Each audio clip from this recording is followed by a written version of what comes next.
Hello, everybody, and welcome to the World Betterment Symposium #2. It's our second, what we hope to be an ongoing series of gatherings for people to, community members, students, to share their visions and ideas about making the world a better place. My name is Robert Zuckerman. I'm what they call an affiliate here at FIU, and part of my job and obligation here is to come up with projects, and this is something that's a personal passion of mine. It's trying to make the world a better place and to really tap into the student body, into the community, to share those ideas. So this is going to be, like I said, hopefully an ongoing series. So we're going to get things kicked off here with a little announcement from someone that some of you may know. Hello, friends, and welcome to the World Betterment Symposium. I am Alberto Carvalho, Superintendent of Miami-Dade County Public Schools. On behalf of our more than 350,000 students and 40,000 employees, let me commend you for being here today. I would also like to thank my good friend Robert Zuckerman and Florida International University for organizing this gathering of visionaries and thought leaders. Congratulations to all of you for taking part in this very important event. Your discussions today come at a pivotal time in history. You have the unique privilege of coming together to engage in meaningful conversations that could change the trajectory of world issues and how we approach such critical topics. I am sure today's symposium will be awe-inspiring as you exchange ideas, explore new concepts, and discover the role of various disciplines in making our world an even better place to live. I applaud you in your role as an involved global citizen. Enjoy your time together. So that was, for those of you who may not know, Alberto Carvalho, our Superintendent of Schools for Miami-Dade County. So our first presenter today is a repeat guest and who's been here before, Chastity Hale, who is going to talk to us about a call for balance between the classics and contemporaries. And I, for one, am very psyched to hear this. So please welcome Chastity Hale. Thank you, Robert. So I would like to begin by just telling everyone a little bit about myself. My name is Chastity Hale. I am a senior at Miami Arts Charter School, and I am a writing major at Miami Arts Charter School. My writing career began in the 6th grade when I auditioned, and I have been submitting to publications since then. Last October, I was inaugurated into the National Student Poets Program and penned at the White House by Honorary Chairwoman First Lady Michelle Obama. And so it's been a really incredible experience, and I was lucky enough to get to do this for the World Betterment Symposium 1, and I was talking about expanding arts education. And so today I'm going to talk about something along the lines of that, which is a call for balance between the classics and contemporaries. And now before I elaborate, I would like to provide the definition of representation because I feel it to be important in the context of this discussion. And so this is the definition that I'd like to use. There are 3 different definitions here. This is from Merriam-Webster's Learner's Dictionary. The first being a person that speaks or acts for or in support of another person or group. The second being something such as a picture or a symbol that stands for something else. And the third definition being a painting, sculpture, etc., that is created to look like a particular thing or person. My favorite definition of the 3 is the second. I think representation is best described as sort of an idiosyncrasy or a symbol for something bigger than itself, one thing encompassing several things. And now as for representation in schools, if representation is a symbol, it should be a symbol for everyone. And when we think of representation, we often think of like the diversification of sexes and races, and these are all very, very important things, and they're essential when we think about representation. But it's also important that we think about age and chronology. And oftentimes in schools, the curriculum will focus more on the classics than the contemporaries, and that's sort of the conversation that I want to have today, is about expanding education to include more modern authors. And I attend a wonderful middle-high art school.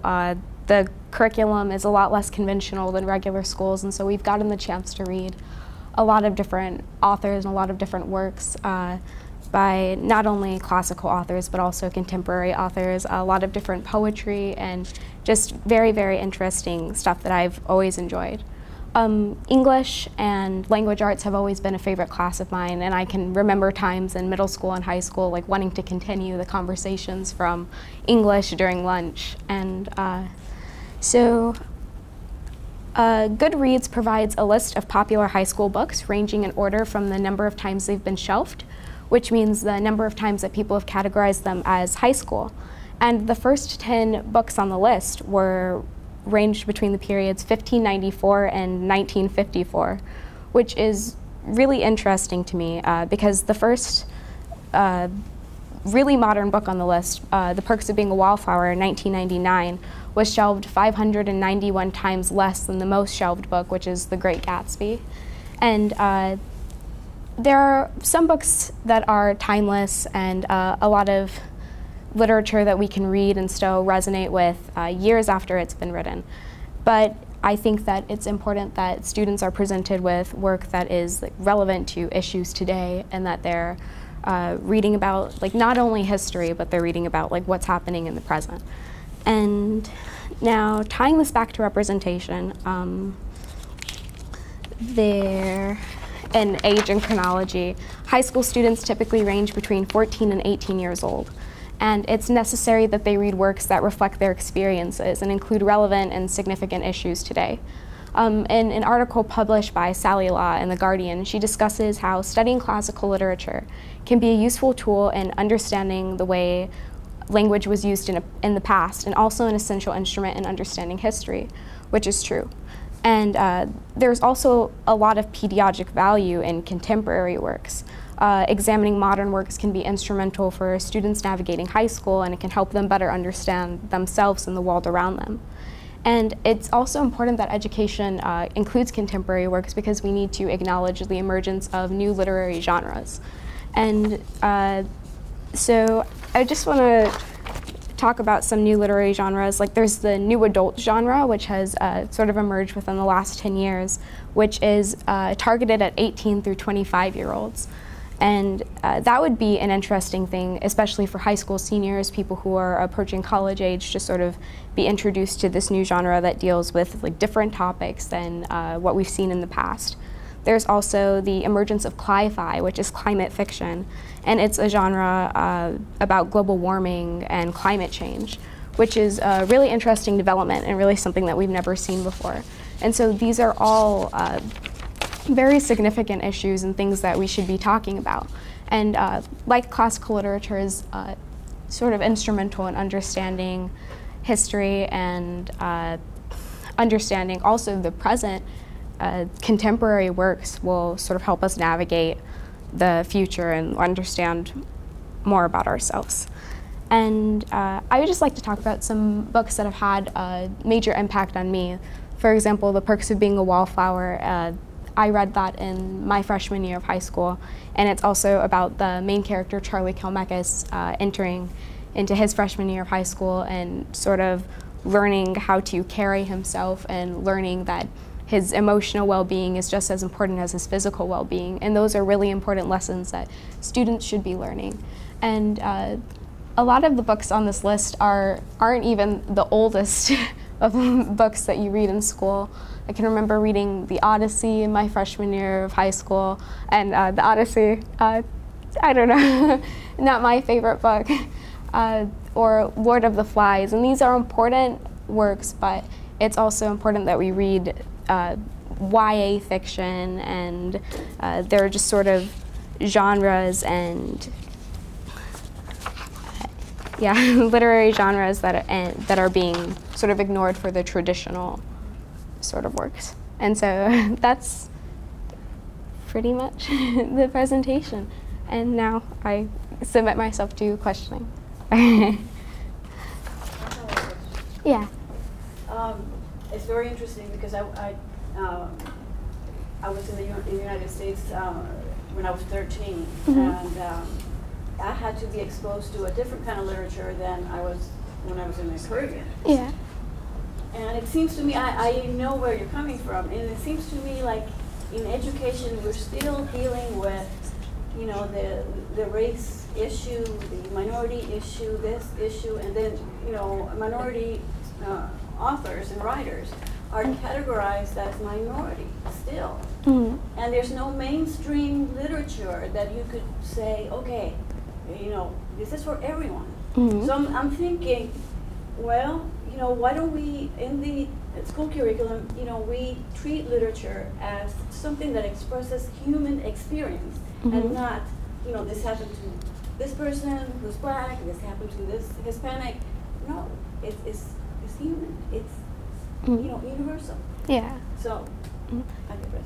Yeah, I think that's a really good point, and that's why it's so essential with sort of like thinking about representation in a lot of different aspects, and also thinking about it in terms of age, because age is a perfect way to connect to high school students. Like if you find something that sort of speaks to their experience in high school, then you have a way of making a connection with all of them, because they're all 14 through 18 years old. Like if there's one thing they have in common, it's being a teenager, and so that's a really important reason to include young adult fiction into the curriculum.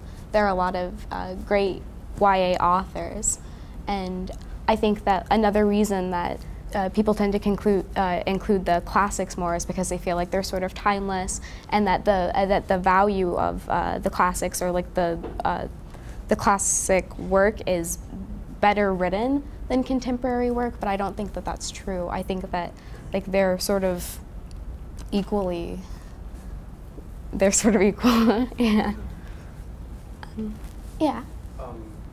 What are some of your favorite contemporary works, and what works from what classical works do you also admire greatly? So I would say some of my, that's a great question, thank you. I would say some of my favorite contemporary works would be The Perks of Being a Wallflower by Stephen Chbosky, Fangirl by Rainbow Rowell, Looking for Alaska by John Green. And then some of my favorite classical works would be Their Eyes Were Watching God by Zora Neale Hurston. Let's see, This Side of Paradise by F. Scott Fitzgerald. And there are a lot of good books. Yeah, those are the first that come to mind. Yeah. And are you writing yourself now? Are you producing work? Yeah. Can you expand on that a little bit about what you're involved with, if you would? Oh yeah, absolutely.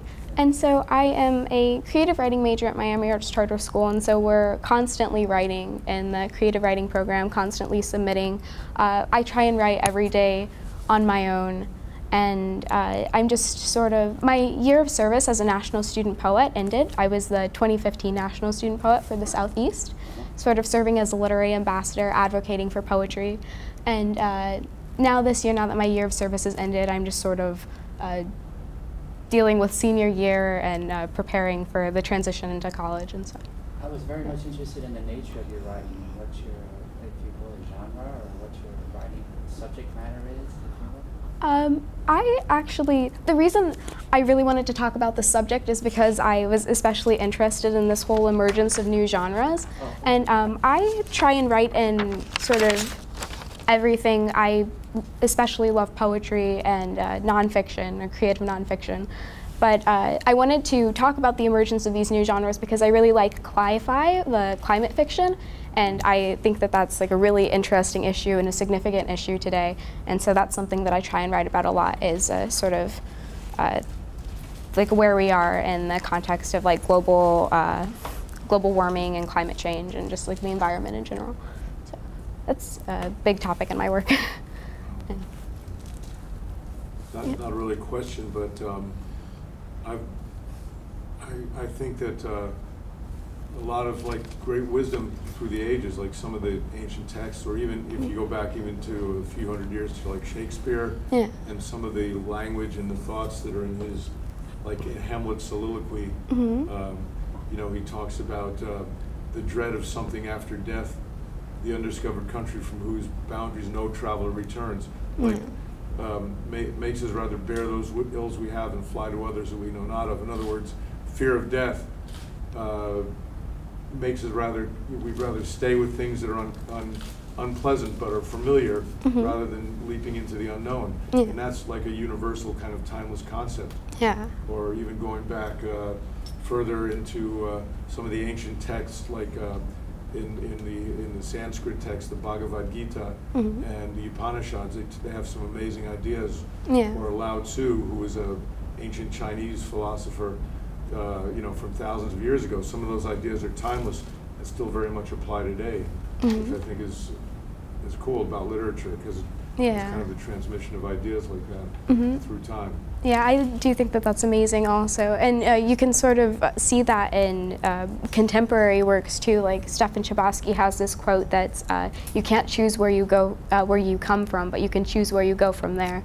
And I think that there are just like these really interesting things that you can find in literature and just sort of like really relate to. And so, right, they can really affect how you see things.